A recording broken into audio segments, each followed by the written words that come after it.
Hey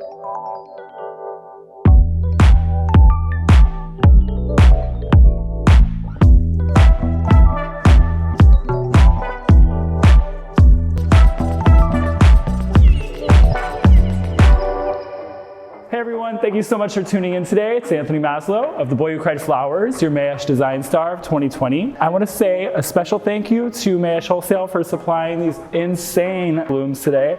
And also a special thank you to my team, Anna, Claire, Fallon, Ezekiel, and Jennifer for being here and helping make this dream come true. Today we're going to be making some monochromatic arrangements in the color story yellow and red. So for today's tools, we'll be using a white ceramic cylinder vessel filled in with chicken wire to hold our blooms in place, a Lazy Susan, wire cutters to cut our chicken wire, and of course, a floral knife, as well as floral shears. So when working with chicken wire, you want to make sure that you're cutting the pieces to fill in the vase enough that your stems are able to insert and then go through another hole of the chicken wire so that the stem stays in place. Meaning, if I place this sweet pea at a 45-degree angle, I want it to go through enough holes that it actually stays at that 45-degree angle. With today's vessel, we're using a ceramic, taller cylinder. And I love this because we don't have to tape it off with the chicken wire in there, being that this goes up high enough that our stems are going to have enough support when entering it. All right, let's get right into arranging. I'm going to start creating some shape and movement in here and establish exactly where I want to see the lines. Cutting my flowers at a 45-degree angle. Ooh, yes. Sometimes I'll arrange lengths of flowers within my hand and make a cut just to optimize time and efficiency. And what I'm doing is creating an in and out texture. I know we've talked about that before in previous videos.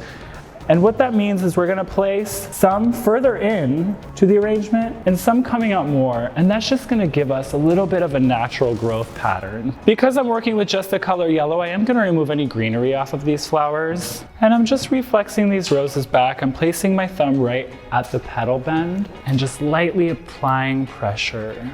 Because I am working with wire, I do want to remove any nubs or thorns on the stem so that if I'm not in love with the placement of the stem, I have the ability to pull it out very easily.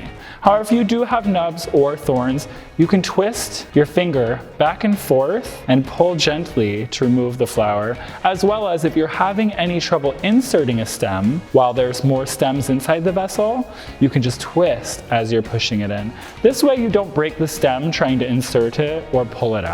So again, working with some tulips, just going to reflex these little babies open, exposing more of that bloom circumference. Drama and flair. For me, the color yellow is such an inspiring, upbeat, energetic color. You know, I think it ultimately just makes you happy seeing it. Reminds you of the sun. Arrangement like this can give you vitamin D. Just kidding! Next I'm working with some yellow Oncidiums, and I knew I wanted to have a more delicate line moving throughout. So I'm going to keep some length on these guys and use them in my higher side and have them spray out. I think these are such a fun flower to use because they have such little tiny delicate blooms. What are some of your favorite yellow flowers? Feel free to leave a comment at the bottom. So at this point I'm going to pull some of the varieties that I'm using, some of the flowers that I'm using a little more heavy right now, and just keep them in groups so that I can have a little more efficiency.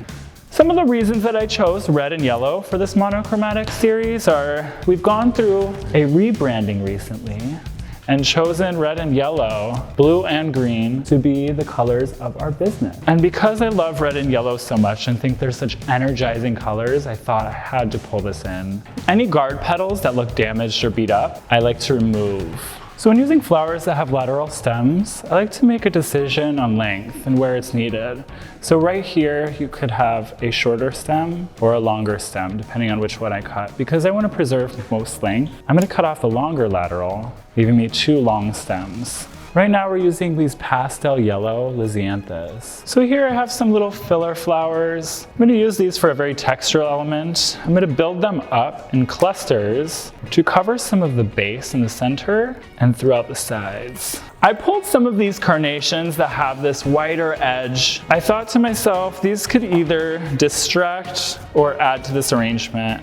And as I started to puff them out a little bit, I realized how important a color like this would be to introduce into a monochromatic arrangement to give that story, to tell the story of texture. I am making a 360 arrangement, so I do want to make sure that at all times I'm moving my arrangement around to make sure that the base is covered and the shape is taking place nicely on both sides. So right now I'm working with a tulip, one of my favorite flowers. You guys will see me use these a lot actually. I'm going to start introducing some red butterfly ranunculus. And again, I want some elements dancing over these filler flowers, right? I want to add some more texture and movement. I have my base, I have my shape established. Now it's all about adding in those final touches. I'm going to go in and start filling in the base of this arrangement with some of this mimosa. So I've got a little bit of this piece left over, and what I want to do is just clean off this really blunt end. And I'm going to utilize this. I don't want to waste any product. Here we have some red anemones. Anemones are such gorgeous flowers. I know they're a lot of people's favorites. I love the natural stem movement that they have. So I'm gonna keep these guys high, reaching for the sun. So I'm choosing to add my sweet peas in towards the end of this arrangement as they're a little more delicate in their stems. I don't want to break any of my delicate stems while inserting some of my larger stem flowers or blooms like roses. I really enjoy working with the number 3. I think it creates the most appealing visual for the eye. So I'm going to move into bringing some tropical elements into this. Anthuriums are a favorite of mine. I think they're such sexy flowers. They've got this beautiful glow to them as well. They remind me of the perfect shade of lip color. And then I'm going to add some yarrow in here. This yarrow is just going to provide a little more texture to see through and add a little bit more interest into this arrangement. And again, just working with 3s. Woo! All right, there you have it. Our monochromatic series. I want to say thank you so much to my team, Mayesh, and I want to thank you as a viewer. We really appreciate you watching these videos. We'd love to hear from you. Please visit us at Instagram at The Boy Who Cried Flowers and let us know what you think. Bye guys.